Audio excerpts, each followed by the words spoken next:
तो हमारे चैनल की एक बिल्कुल ही नई वीडियो के अंदर आप सभी का स्वागत है। आज की वीडियो के अंदर हम जिस मूवी के बारे में बात करने वाले हैं उस मूवी का नाम है थामा, जो कि मैडॉक फिल्म्स के हॉरर कॉमेडी यूनिवर्स का पार्ट है। और इसीलिए ये जो थामा मूवी है वो स्त्री, मुंजिया और भेड़िया जैसी मूवी से डायरेक्टली कनेक्टेड है। साथ ही साथ थामा मूवी के अंदर हमें इस यूनिवर्स के दूसरे कैरेक्टर्स को भी दिखाया गया है और उन दूसरी मूवीज के रेफरेंस का भी इस थामा के अंदर काफी ज्यादा इस्तेमाल किया गया है। बाकी थामा मूवी की स्टोरी की बात करें तो इस यूनिवर्स की बाकी मूवीज की तरह इसकी स्टोरी भी काफी इंटरेस्टिंग है। एंड आज की वीडियो में मैं इसी थामा मूवी की स्टोरी को आप सभी के लिए एक्सप्लेन करने वाला हूं, ताकि आप सभी इस मूवी की स्टोरी को क्लियरली जानकर एंजॉय कर सकें। सो दोस्तों, वीडियो काफी इंटरेस्टिंग है, इसलिए आप सब इसे पूरा अंत तक जरूर देखना। और अगर आपको ये वीडियो पसंद आती है तो आप वीडियो को लाइक करना एंड कमेंट्स के अंदर थामा जरूर लिखना। लाइक और कमेंट इसीलिए क्योंकि आप सभी के लाइक्स और कमेंट्स ही हमें मोटिवेशन देते हैं। बाकी आप में से जिन्होंने चैनल को सब्सक्राइब नहीं किया वो जल्दी से चैनल को भी सब्सक्राइब कर लेना और सब्सक्राइब बटन के बगल वाले बेल आइकन को ऑल पर सेट कर लेना, ताकि आप हमारे चैनल की सारी लेटेस्ट वीडियो सबसे पहले देख सकें। बाकी चलिए अब हम बिना किसी देरी के आज की इस कमाल की वीडियो को स्टार्ट करते हैं।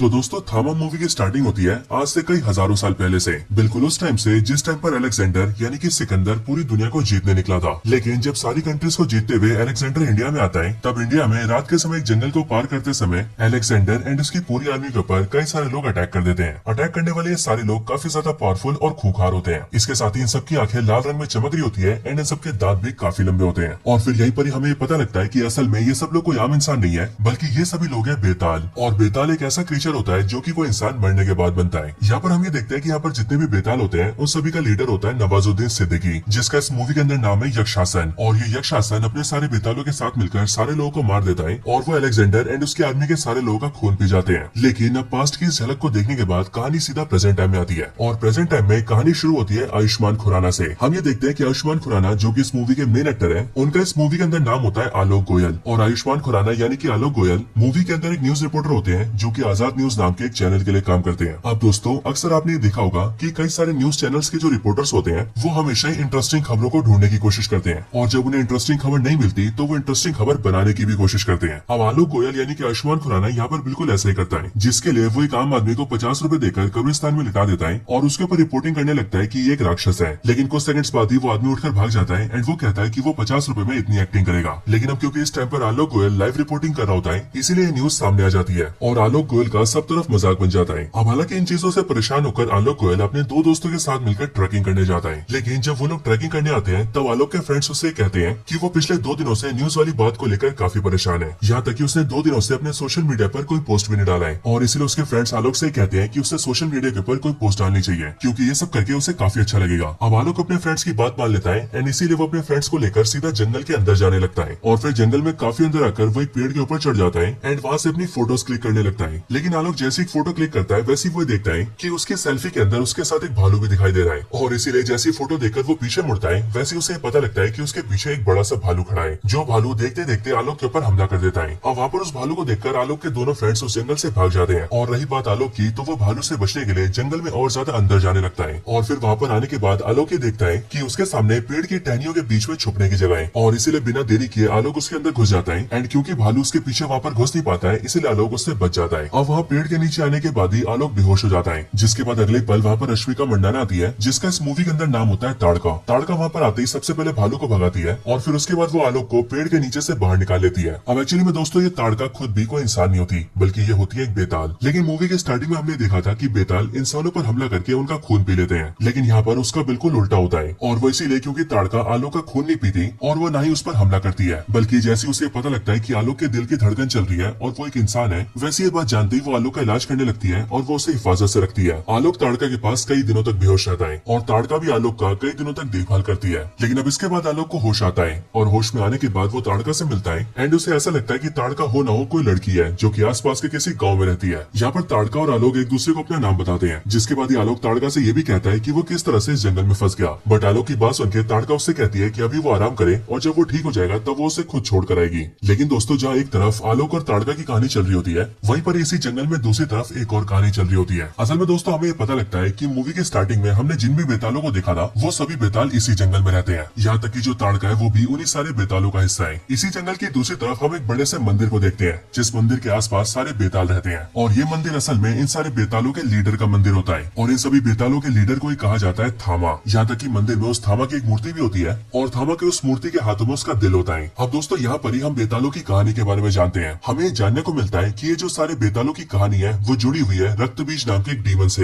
एक्चुअली में रक्तबीज एक ऐसा डीमन था जो कि वैसे तो बहुत ज्यादा पावरफुल था, बट उसके साथियों से वरदान हासिल था कि जब भी कोई रक्तबीज को मारेगा तो उसके मरने के बाद उसके खून की जितनी बूंदे होंगी वो जैसे ही जमीन पर गिरेंगी वैसी हर एक बूंद से नया रक्तबीज पैदा होगा और इसीलिए इसी वरदान की वजह से जैसे एक रक्तबीज मरता वैसे उसके मरते ही कई सारे रक्तबीज पैदा हो जाते थे। और फिर इसीलिए देवी दुर्गा जो कि रक्तबीज को मारने की कोशिश कर रही थी, उन्हें जब ये समझ में आ गया कि वो इस तरह से रक्तबीज को नहीं मार सकती है, तब उसके बाद ही उन्होंने अपनी पावर से क्रिएशन किया बेताल का। और ये बेताल वो क्रीचर्स थे जो कि ब्लड पिया करते थे। सो फिर इसीलिए बेतालों के क्रिएशन के बाद ही जैसी देवी दुर्गा ने रक्तबीज को मारना स्टार्ट किया वैसे ही उसकी बॉडी से निकलने वाला सारा ब्लड बेतालों ने कंज्यूम कर लिया एंड फिर इस तरह से रक्तबीज का खात्मा हुआ। और फिर उन सबके बाद ही बेतालों को दुनिया में ही छोड़ दिया गया ताकि वो यहाँ रहकर दुनिया का संतुलन बनाए रखें। और दोस्तों अभी के टाइम पर इन सभी बेतालों का जो लीडर है वो है यक्षासन। लेकिन हम ये देखते हैं कि इस मंदिर के बगल में एक गुफा होती है जिस गुफा के अंदर यक्षासन को कैद करके रखा गया होता है और यहाँ पर कई सारे बेताल होते हैं जो कि जंगल के जानवरों को मार मार कर उन्हें यक्षासन के पास देते हैं ताकि यक्षासन उनको कंज्यूम कर सके। लेकिन यक्षासन बार बार उन्हें कंज्यूम करने से मना कर देता है एंड वो उन सबसे कहता है कि वो बस इंसानों के ब्लड को कंज्यूम करेगा। अब हालांकि दोस्तों यहाँ पर इन सारे बेतालों ने अपने लीडर को यानी कि यक्षासन को कैद करके क्यों रखा है इस बात का आंसर आपको आगे मिलेगा। अब दोस्तों इसके बाद ही हम फिर से आलोक और ताड़का को देखते हैं जो कि एक दूसरे के साथ मिलकर अपना टाइम स्पेंड कर रहे होते हैं। लेकिन अगले पल हम ये देखते हैं कि वहाँ पर कई सारे बेताल आ जाते हैं जो कि आलोक को ढूंढते हुए वहाँ पर पहुंचे होते हैं और इसीलिए वो लोग बिना देरी किए आलोक को लेकर सीधा अपने मंदिर तक पहुंचते हैं जहाँ पर उन सबके साथ ही ताड़का भी जाती है। अब इसके बाद आलोक को जैसे ही बेतालों के मंदिर के पास लाया जाता है वैसे ही वहाँ पर हम ये देखते हैं कि वहाँ पर सभी बेतालों के साथ साथ उनका पुरोहित भी होता है और इस बेतालों के पुरोहित को प्ले किया है एक्टर राज प्रेमी ने जिनका इस मूवी के अंदर नाम है रक्तक्ष। अब रक्तक्ष के सामने लाकर इस बात का प्रस्ताव रखा जाता है कि आखिरकार उन्हें आलोक को छोड़ देना चाहिए या फिर कैद कर लेना चाहिए क्योंकि एज ऑफ कोर्स आलोक कोई बेताल नहीं है बल्कि वो एक इंसान है और वो बिना परमिशन के बेतालों की टेरिटरी में घुस आया है। अब यहाँ पर रक्तक्ष ये फैसला करता है कि वो आलोक को बंदी बनाकर रखेगा और आलोक का क्या करना है वो इस बारे में आगे सोचेगा। लेकिन दोस्तों रक्तक्ष जिन लोगों को आलोक को बंदी बनाने के लिए कहता है वो लोग आलोक को काल कोठरी में डालने की बजाय सीधा उसे गुफा में डाल देते हैं, वो भी उस गुफा में जिस गुफा के अंदर यक्षासन होता है। और वो लोग ऐसा इसीलिए करते हैं क्योंकि वो लोग यक्षासन के काफी लोयल होते हैं। अब वो लोग जैसे आलोक को यक्षासन की गुफा में फेंकते हैं वैसे आलोक अपने सामने यक्षासन को देखकर काफी डर जाता है। लेकिन यक्षासन उसे देखकर काफी खुश होता है और वो आलोक से कहता है कि उसने 75 सालों से किसी भी ह्यूमन का ब्लड कंज्यूम नहीं किया है, लेकिन आज अब फाइनली जाकर वो एक ह्यूमन का ब्लड कंज्यूम करेगा। लेकिन यहाँ पर यक्षासन आलोक के साथ कुछ कर पाता कि उससे पहले हम ये देखते हैं कि बाहर खड़ी ताड़का इस बारे में जान जाती है और इसीलिए वो जल्दी से फ्लाई करके गुफा के अंदर आती है और वो आलोक को यक्षासन से बचाकर उसे लेकर वहाँ से उड़ जाती है। ये देखकर यक्षासन के जो लॉयल बेताल होते हैं वो जल्दी से उन दोनों का पीछा करते हैं, लेकिन ताड़का आलोक को लेकर भागते भागते सीधा जंगल के टेरिटरी के कोने में आ जाती है और वहाँ पर आकर वो आलोक से कहती है कि वो जल्दी से इस जंगल से बाहर चला जाए क्योंकि जैसे आलोक जंगल के बाहर जाएगा वैसे बेताल उसका कुछ नहीं बिगाड़ पाएंगे। और ऐसा इसीलिए क्योंकि बेतालों के कई सारे नियम है और उन्हें उन नियमों को मानना ही पड़ता है एंड उन्हीं सारे नियमों में से एक नियम ये भी है कि वो लोग इस जंगल से बाहर नहीं जा सकते हैं और इसीलिए आलोक के पीछे कोई भी बेताल नहीं आएगा। लेकिन आलोक अकेले जाने से मना कर देता है एंड वो ताड़का से कहता है कि अगर वो अकेले यहाँ से गया और उसने ताड़का को यहीं पर छोड़ दिया तो उसके सारे बेताल जो कि अब ताड़का के खिलाफ हो चुके हैं वो उसे एक बंदी बना लेंगे और इसीलिए वो ताड़का से कहता है कि वो उसके साथ चले।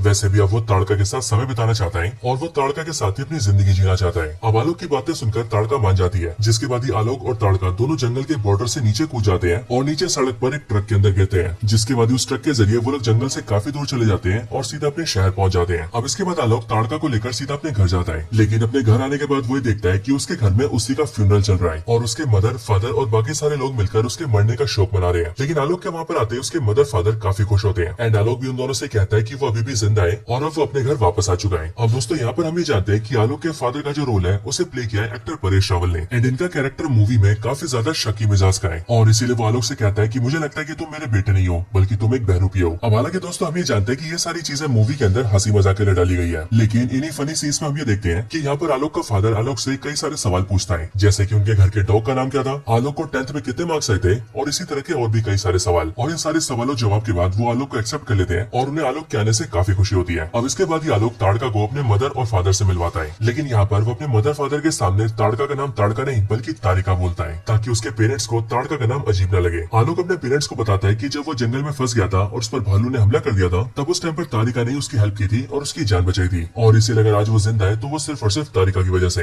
ये बात सुनकर आलोक की फैमिली काफी खुश होती है और इसीलिए वो लोग तारिका को काफी ज्यादा थैंक यू भी बोलते हैं। लेकिन इसके आगे आलोक अपने पेरेंट्स से कहता है कि अब से तारिका उनके साथ उनके घर में रहेगी, और वो इसीलिए क्योंकि असल में तारिका का उसका अपना कोई भी नहीं है, जिस वजह से वो उसे अपने साथ ले आया है। अब ये चीज देखकर आलोक की मदर तो तारिका को एक्सेप्ट कर लेती है, लेकिन आलोक का फादर जो कि पहले से ही काफी ज्यादा शक करता है, वो तारिका के बारे में ये चीजें सोचने लगता है कि शायद से उसने आलोक को फंसाया है और वो मे भी उनके घर को लौटने आई है। लेकिन अब इसके आगे आलोक तारिका को अपने घर में रखने लगता है, लेकिन आलोक के घर में तारिका कुछ भी खाना नहीं खाती है। आलोक के घर वाले उसे राजमा, चावल, रोटी जैसी चीजें ऑफर करते हैं, लेकिन तारिका उनमें से कुछ भी नहीं खाती है। और ऐसा दोस्तों इसीलिए क्योंकि ताड़का एक बेताल है जो कि एज ऑफ कोर्स खून पीती है। अब इन सब के बाद ही आलोक ताड़का को अपने रूम में सुलाने ले जाता है, लेकिन रात को ताड़का को बहुत जोर से भूख लगती है और उसी टाइम पर वो ये सुनती है कि पड़ोस के घर में कोई कुत्ता भौंक रहा है, एंड इसीलिए बिना देरी किए वो जल्दी से फ्लाई करके सीधा उस कुत्ते को पकड़ लेती है और उसके ब्लड को कंज्यूम करने की कोशिश करती है। लेकिन सही टाइम पर वहाँ पर आलोक आ जाता है एंड वो उसे ऐसा करने से रोक देता है। लेकिन इसके साथ ही आलोक भी ये जान जाता है कि ताड़का को ब्लड पीना पसंद है। अब हालांकि इसके बाद ये दिन बीत जाता है और जब अगला दिन आता है तब शाम होने पर आलोक ताड़का को लेकर सीधे क्लब में जाता है ताकि वो उसके साथ थोड़ा सा एंजॉयमेंट कर सके। क्लब में आने के बाद ताड़का रेड वाइन देखती है और उसे रेड वाइन देखकर ऐसा लगता है कि शायद से वो ब्लड है, और इसीलिए वो रेड वाइन को कंज्यूम कर लेती है, जिसे पीने के बाद उसे थोड़ा सा नशा हो जाता है और फिर इसीलिए वो नशे की हालत में डांस करने लगती है एंड कुछ अनजान लड़कों के करीब आ जाती है। ये चीज देखकर आलोक ताड़का को संभालता है एंड वो उसे गाड़ी में डालकर वापस घर ले जा रहा होता है। लेकिन क्लब में ताड़का जिन लड़कों के क्लोज आ गई थी वो भी ताड़का के पीछे आने लगते हैं और वो आलोक की गाड़ी का अपनी गाड़ी से पीछा करने लगते हैं। एक जगह जाकर वो लोग उसकी गाड़ी रुकवाते हैं और वो लोग आलोक से कहते हैं कि वो इस लड़की को अपने साथ ले जाएंगे। लेकिन ये चीज देखकर आलोक उनसे माफी मांगता है एंड वो उन्हें जाने के लिए कहता है। बट इस चीज को सुनकर वो सारे लड़के मिलकर आलोक को पीटने लगते हैं। लेकिन जैसी ताड़का ये चीज देखती है वैसे उसे बहुत ज्यादा गुस्सा आता है और इसीलिए वो एग्रेसिव होकर उन सारे लड़कों पर बहुत जोर से अटैक कर देती है एंड उन सबको पीट पीट के उनकी बहुत बुरी हालत कर देती है। और फिर जब उन लड़कों की हालत बहुत बुरी हो जाती है तब ताड़का उन लड़कों का ब्लड कंज्यूम करने की कोशिश करती है। लेकिन सही टाइम पर आलोक उसे रोक देता है और वो ताड़का से पूछता है कि आखिरकार वो क्या कर रही है। लेकिन इस बात पर ताड़का उससे कहती है कि उसे पता नहीं कि वो क्या कर रही है, बस वो अपनी बॉडी से अपना कंट्रोल खो चुकी थी। लेकिन फिर इसके बाद ही आलोक बिना देरी किए ताड़का को गाड़ी में बिठाता है और वो उसे लेकर अपने घर ले जाता है। लेकिन उनके वहाँ से जाने के बाद ही हम ये देखते हैं कि वहाँ पर कई सारे बेताल बैठे हैं जो कि इन सारी चीजों को काफी टाइम से ऑब्जर्व कर रहे थे। और फिर यहीं पर ही हमें ये पता लगता है कि जब ताड़का ने आलोक के साथ जंगल से बाहर कदम रखा था तब उसी टाइम पर उसने बेतालों का नियम तोड़ दिया था और इसी वजह से उसके बाद ही ताड़का को वापस लाने के लिए कई सारे बेतालों को भेजा गया था, जिसके बाद से ये कुछ बेताल मिलकर ताड़का का पीछा कर रहे हैं। लेकिन अब क्योंकि ताड़का काफी ज्यादा पावरफुल बेताल है इसलिए सब उससे डायरेक्टली पंगा नहीं ले रहे हैं। लेकिन आज के दिन जैसी ताड़का इन सारे लड़कों को बीट करके आलोक के साथ यहाँ से निकलती है वैसे ये सारे बेताल इन सभी लड़कों की गर्दन मोड़ के उन्हें जान से मार देते हैं। और ये लोग ऐसा इसीलिए करते हैं ताकि ताड़का का जीना यहाँ पर मुश्किल हो जाए और वो अपने आप ही परेशान होकर वापस आ जाए। अब इसके बाद आलोक जैसे ताड़का को लेकर अपने कमरे में पहुंचता है वैसे ही वो बहुत ज्यादा परेशान होकर ताड़का से पूछता है कि आखिरकार उस टाइम पर तुम कर क्या रही थी, तुम एक लड़के का खून पीने की कोशिश कर रही थी। ये बात सुनकर ताड़का उससे कहती है कि हाँ ये बात सच है कि मैं खून पीती हूँ, लेकिन मैं सिर्फ जानवरों का खून पीती हूँ, किसी इंसान का नहीं। उस टाइम पर तो बस गुस्से के मारे मैंने खुद पर से कंट्रोल खो दिया था, जिस वजह से मैं एक इंसान का खून पीने की कोशिश कर रही थी। लेकिन इस बात पर आलोक ताड़का से कहता है कि आखिरकार तुम ऐसा करती क्यों हो और क्यों तुम ब्लड पीती हो, कहीं ऐसा तो नहीं कि तुम कोई वैम्पायर हो। ये बात सुनकर ताड़का उसे बताती है कि मैं कोई वैम्पायर नहीं हूँ, लेकिन मैं एक बेताल हूँ। और बेताल एक्चुअली में ऐसे क्रीचर्स होते हैं जो कि इंसान तो नहीं होते बट वो इंसान की तरह दिखते हैं और पावर्स में काफी ज्यादा पावरफुल होते हैं। बेताल बहुत तेज मूव कर सकते हैं, वो हवा में फ्लाई कर सकते हैं, उनकी स्ट्रेंथ बहुत ज्यादा होती है और इन सब के भी ऊपर वो सर्वाइव करने के लिए ब्लड कंज्यूम करते हैं। ये सभी बोलने के बाद ताड़का आलोक को बेतालों की स्टोरी भी बताती है कि आखिरकार बेताल कैसे एग्जिस्टेंस में आए। और ये सारी स्टोरी बताने के बाद वो आगे आलोक से कहती है कि हम सभी बेताल बीते हजारों सालों से ह्यूमंस का ब्लड कंज्यूम करते आ रहे थे, लेकिन हम ऐसे ही किसी भी ह्यूमन का ब्लड कंज्यूम नहीं करते, बल्कि हम सिर्फ उसी ह्यूमन का ब्लड कंज्यूम करते थे जो कि बहुत ज्यादा गुस्सैल हो और बुरे काम करता हो, और उन बुरे इंसानों को मारकर उनका ब्लड कंज्यूम करके हम दुनिया में बैलेंस बनाकर रखते थे। लेकिन ये सारी चीजें बदल गई साल 1947 में। साल 1947 में जब हमारा देश आजाद हुआ तब उस टाइम पर बॉर्डर डिस्प्यूट्स की वजह से काफी सारे राइट्स हुए और उन सारे राइट्स में हजारों लोगों ने अपनी जान गंवा दी। और जब उस पूरे कत्लेआम को हम लोगों ने अपनी आंखों से देखा तब हमें ये पता लगा कि हम जिन ह्यूमंस को मारकर उनका ब्लड कंज्यूम करते हैं वो तो हमसे भी ज्यादा खतरनाक है, और ये सब इतने बेरहम है कि वो किसी को मारने से पहले एक बार भी नहीं सोचते हैं। और फिर इसीलिए उस दिन हम सारे बेतालों ने ये फैसला किया कि आज के बाद से हम किसी भी ह्यूमन का ब्लड कंज्यूम नहीं करेंगे, क्योंकि ह्यूमंस का ब्लड कंज्यूम करने से हो ना हो हम भी उनके जैसे हो जाएंगे, जो कि हम कभी नहीं चाहते थे। और फिर इसीलिए उस दिन से हम बेतालों का ये नियम बन गया कि हम किसी भी ह्यूमन का ब्लड कंज्यूम नहीं करेंगे। अब इस नियम को हम सारे बेतालों ने माना सिवाय एक के, और वो एक था हम सारे बेतालों का लीडर यानी कि यक्षासन, जिसे तुमने कैद में देखा था। वो असल में हम सारे बेतालों का लीडर है और उसने हम में से बहुत सारे बेतालों को इंसानों से बेताल भी बनाया है। असल में अगर कोई बेताल किसी ह्यूमन का सारा ब्लड कंज्यूम कर ले तो वो ह्यूमन मर जाएगा, लेकिन अगर वो ह्यूमन का सारा ब्लड कंज्यूम ना करे या सिर्फ वो उस ह्यूमन को काट कर भी छोड़ दे तो इस तरीके से उस इंसान को भी बेताल बनाया जा सकता है। और ऐसा करके यक्षासन ने कई सारे इंसानों को बेताल बना रखा है। यक्षासन को ह्यूमंस का ब्लड बहुत पसंद है और इसीलिए नियम बनने के बाद भी उसने नियम को माना माना नहीं और वो लगातार इंसानों का ब्लड कंज्यूम करने लगा। साथ ही साथ वो कई सारे नए नए बेतालों को भी बनाता गया और उसका तो ये मकसद बन गया कि वो दुनिया के सारे इंसानों को बेताल बना दे और पूरी दुनिया के ऊपर राज करना शुरू कर दे। लेकिन फिर ये सब देखकर हम सारे बेतालों ने उसे रोका, जिसके बाद हम सबके जो पुरोहित है यानी कि रक्तक्ष, उन्होंने अपनी शक्तियों का इस्तेमाल करके यक्षासन को कैद कर दिया और उसे बेड़िया पहनाकर गुफा में डाल दिया। जिसके बाद तब से लेकर अब तक यानी कि 75 सालों से भी ज्यादा से वो उसी गुफा में कैद है। लेकिन असल में जब यक्षासन को कैद किया जा रहा था तब उस टाइम पर उसने एक शर्त रखी थी और उसने हम सब बेतालों से ये कहा था कि वो अभी तो कैद में जा रहा है, लेकिन अगर आगे चलकर कोई दूसरा बेताल भी नियम तोड़ता है और उसकी तरह अगर कोई दूसरा बेताल भी किसी इंसान को बेताल बनाता है तो फिर उस दिन के बाद से यक्षासन यानी कि मैं आजाद हो जाऊंगा। लेकिन फिर इन सब के बाद ही यक्षासन को गुफा में कैद कर दिया जाता है कि तुम हम सारे बेतालों के पूर्वज हो और तुमने ही हम सबको बनाया है, एंड इसी वजह से जब तक तुम गुफा में कैद रहोगे तब तक हम तुम्हें जानवरों की बलि देते रहेंगे ताकि तुम्हें जानवरों का खून मिलता रहे। अब इसके बाद ही ताड़का की स्टोरी खत्म होती है और वो आलोक को बताती है कि ये सारी बातें सच है। इसके साथ ही वो आलोक को ये भी दिखाती है कि उसके सीने में कोई दिल नहीं है। जो सारी चीजें देखकर आलोक को सारी बातों पर भरोसा हो जाता है। लेकिन अब इसके अगले पल उनके घर में पुलिस आती है एंड यहाँ पर हम ये जानते हैं कि पुलिस इंस्पेक्टर और कोई नहीं बल्कि पंचायत सीरीज के प्रहलाद चाचा है। पुलिस इंस्पेक्टर यहाँ पर इनके घर आकर आलोक से कहता है कि अभी कुछ टाइम पहले हमें एक जगह पर कई सारे लड़कों की लाश मिली है और अब क्योंकि सीसीटीवी कैमरे से हमने देखा है कि आपकी गाड़ी वहाँ से गुजरी है, इसलिए हम यहाँ पर आपसे पूछताछ करने आए हैं। इसके बाद ही वो इंस्पेक्टर घर में ताड़का को भी देखता है और ताड़का को देखकर वो सभी से कहता है कि उसे इस लड़की से अकेले कमरे में बात करनी है और फिर ये बोलकर वो ताड़का को लेकर एक रूम में जाता है और रूम को क्लोज कर देता है। लेकिन कमरा बंद करते ही हमें ये पता लगता है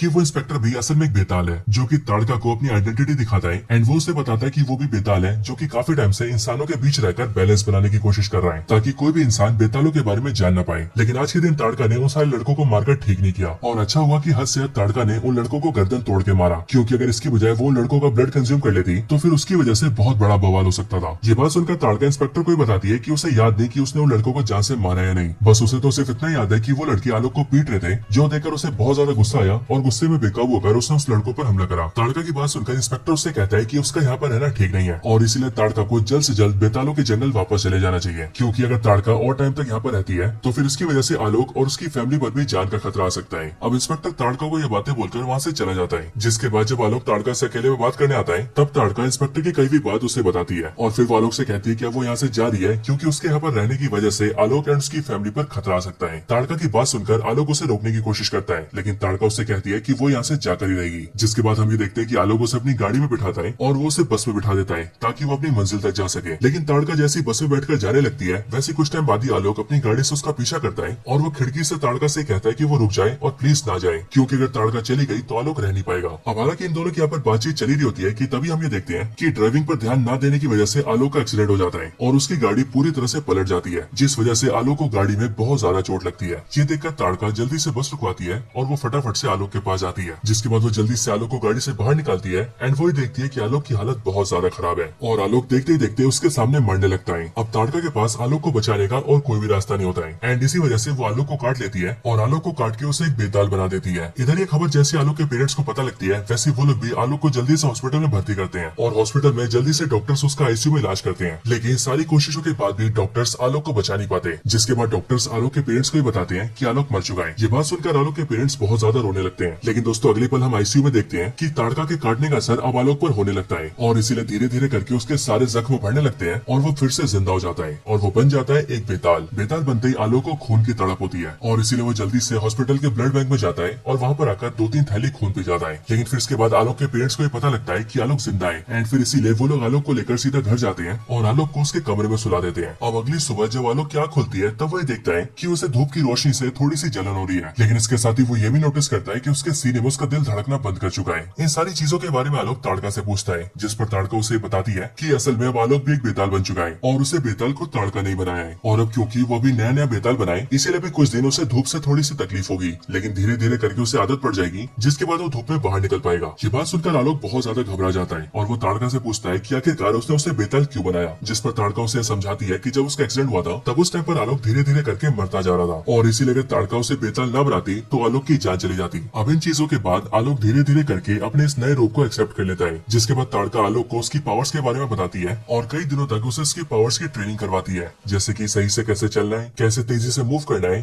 कैसे हवा में फ्लाई करना है और कैसे अपनी पावर्स पर कंट्रोल करना है। लेकिन असल में इन सब के बीच ही आलोक का जो फादर होता है वो धीरे धीरे करके आलोक के इस रूप के बारे में जानने लगता है, जिसके बाद ही एक दिन उसे पता लग जाता है कि आलोक के साथ कुछ तो गड़बड़ है और फिर इसीलिए वो आलोक से पूछता है कि आखिरकार ये सब क्या है। इस बात पर आलोक अपने फादर को सारी बातें सच सच बताता है एंड वो उन्हें समझाता है कि वो असल में मर चुका है और अब वो एक बेताल बन चुका है, लेकिन बेताल बनने के बाद भी वो अपने माता पिता का बेटा ही रहेगा। लेकिन आलोक का फादर आलोक के इस रोग को एक्सेप्ट नहीं करता है और इसीलिए वो अगले दिन आलोक को लेकर सीधा एक तांत्रिक के पास जाता है ताकि वो आलोक को ठीक करवा सके। अब दोस्तों हमें पता लगता है कि वो तांत्रिक और कोई नहीं बल्कि कटप्पा है, यानी कि वही मुंजिया मूवी का एल्विस प्रभाकर। एल्विस प्रभाकर के पास हम ये देखते हैं कि यहाँ पर हमें भेड़िया और स्त्री मूवी का भी रेफरेंस दिया जाता है, क्योंकि यहाँ पर एल्विस से मिलने जना आता है जो कि यहाँ पर एल्विस प्रभाकर से भेड़िया के बारे में बात करता है जो कि उसका कजन है, और वो उसे बताता है कि उसका भाई जो कि भेड़िया है उसने लास्ट टाइम सरकटे नाम के एक राक्षस से फाइट की थी, लेकिन उस फाइट में सरकटे ने उसे इतनी बुरी तरह से मारा कि अब उसके बाद से वो सही से भेड़िया बन ही नहीं पा रहा है, और वो इसीलिए यहाँ पर उसके इलाज के बारे में जानने आया है। जना की बात सुनकर एल्विस उसे बताता है कि असल में उसके भाई को ठीक करने का सिर्फ एक ही तरीका है और वो है बेताल का ब्लड। बेताल एक्चुअली में वो क्रीचर्स होते हैं जो कि दूसरों का ब्लड पीते हैं, लेकिन अगर उसी बेताल का ब्लड भेड़िया को पिला दिया जाए तो फिर ऐसा करने की वजह से भेड़िया ठीक हो सकता है। अब दोस्तों उसके बाद ही वहाँ पर आलोक एंड उसका फादर आता है जो कि वहाँ पर आकर जना से कुछ टाइम के लिए बाहर जाने के लिए कहते हैं, एंड फिर उसके बाद आलोक का फादर एल्विस प्रभाकर से कहता है कि उसका बेटा एक बेताल बन चुका है और इसलिए वो चाहता है कि वो किसी तरीके से उसके बेटे को बेताल से फिर से इंसान बना दे। लेकिन यहाँ पर एल्विस प्रभाकर आलोक के बाप से ही कहता है कि ऐसा करना इम्पॉसिबल है, जो एक बार बेताल बन गया वो वापस इंसान कभी नहीं बन सकता है, और फिर इसीलिए ये बात जानकर आलोक और उसका फादर वहाँ से चले जाते हैं। लेकिन उनके जाने के बाद एल्विस प्रभाकर आलोक के बेताल होने के बारे में जना को बता देता है, जिसके बाद जना इस बात को अपने भाई भेड़िया को बताता है, यानी कि वरुण धवन को। और फिर इसीलिए दोस्तों हम ये देखते हैं कि इस मूवी के अंदर वरुण धवन का भी अपीयरेंस आता है, जो कि एक जगह आलोक को अकेला पाकर उस पर अटैक कर देता है और वो उससे उसका ब्लड मांगता है, लेकिन एज ऑफ कोर्स आलोक उसे अपने ब्लड देने से मना कर देता है और वो उसे फाइट में बहुत बुरी तरह से पीटने लगता है। लेकिन फाइट के अंदर ही वो भेड़िया को ललचाने के लिए अपना हाथ काटता है और उसे अपना ब्लड दिखाता है, लेकिन इसी चीज का फायदा उठाकर भेड़िया वहाँ पर जंप करता है और वो आलोक की बॉडी का एक बूंद खून पी जाता है, जिसके बाद उसे जैसी बेताल का ब्लड मिलता है वैसे वो पूरी तरह से ठीक हो जाता है और उसके भेड़िया होने की पावर्स भी कई गुना बढ़ जाती है। और फिर पावरफुल होने के बाद ही भेड़िया आलोक के ऊपर और जोर जोर से हमले करता है, लेकिन फिर सही टाइम पर वहाँ पर ताड़का आती है और वो चुपके से आलोक को वहाँ से छुपा के निकाल लेती है। इसके बाद ये ताड़का आलोक को लेकर सीधा इंस्पेक्टर के पास जाती है, यानी कि प्रहलाद चाचा के पास, और वो वहाँ जाकर उसे भेड़िया के बारे में सारी बात बताती है एंड वो उसे ये भी बताती है कि भेड़िया ने इसका एक बूंद ब्लड पी लिया है। ये बात सुनकर इंस्पेक्टर उन्हें बताता है कि ये बहुत ही गलत हो गया है, क्योंकि एक्चुअली में अगर भेड़िया को बेताल का ब्लड मिल जाए तो वो कई गुना पावरफुल हो जाता है, और सिर्फ ये नहीं बल्कि ये शेर के मुंह में खून लगने जैसा है, क्योंकि जैसे ही भेड़िया को बेताल का थोड़ा सा ब्लड मिलेगा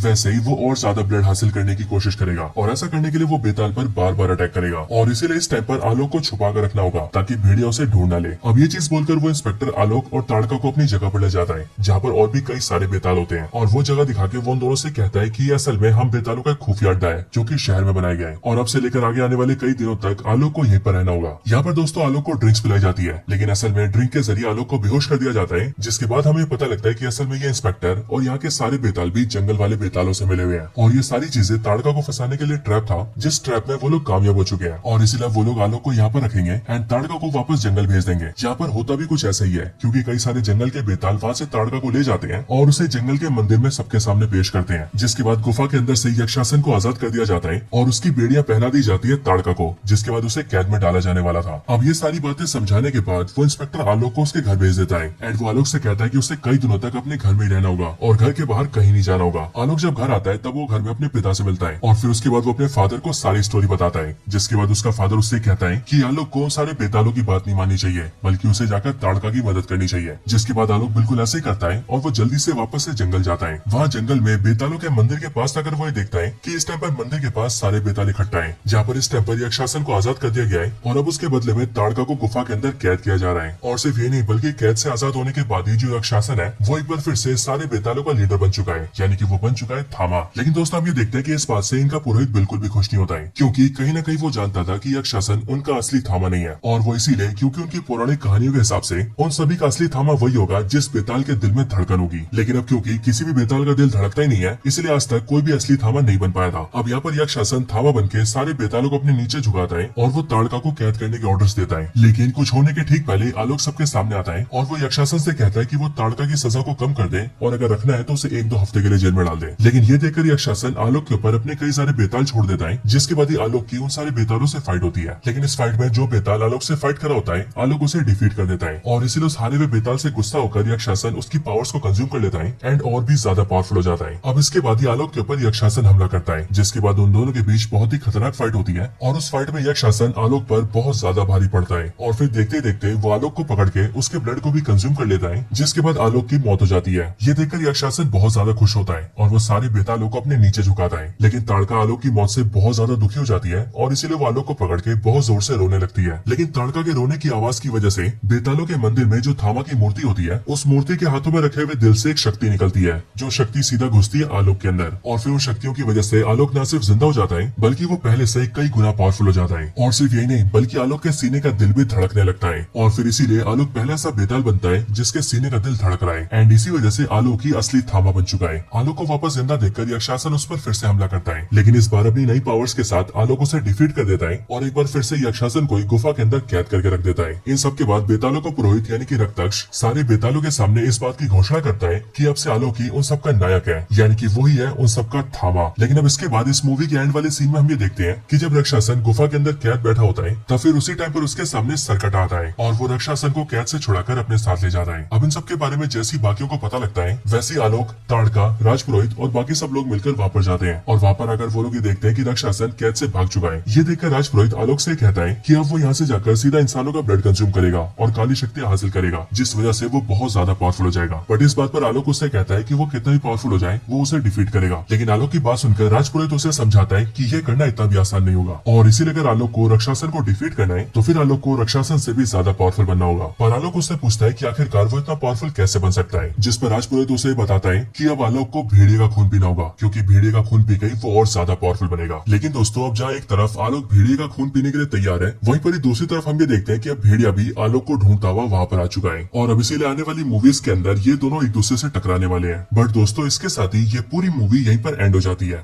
तो दोस्तों, यही थी वीडियो थामा मूवी की स्टोरी के ऊपर। आप सभी को इस मूवी की स्टोरी और हमारी ये वीडियो कैसी लगी, ये आप मुझे कमेंट्स में जरूर बताना। और अगर आपको वीडियो थोड़ी सी भी पसंद आई हो तो आप वीडियो को लाइक करना और कमेंट्स के अंदर थामा जरूर लिखना। बाकी जिन्होंने चैनल सब्सक्राइब नहीं किया, वो जल्दी से चैनल को सब्सक्राइब कर लेना, ताकि आप इसी तरह से हमारे चैनल की सारी लेटेस्ट वीडियोस को सबसे पहले देखते रहें। बाकी मैं आपसे मिलता हूँ ऐसे किसी और बेहतरीन वीडियो में, तब तक के लिए गुड बाय।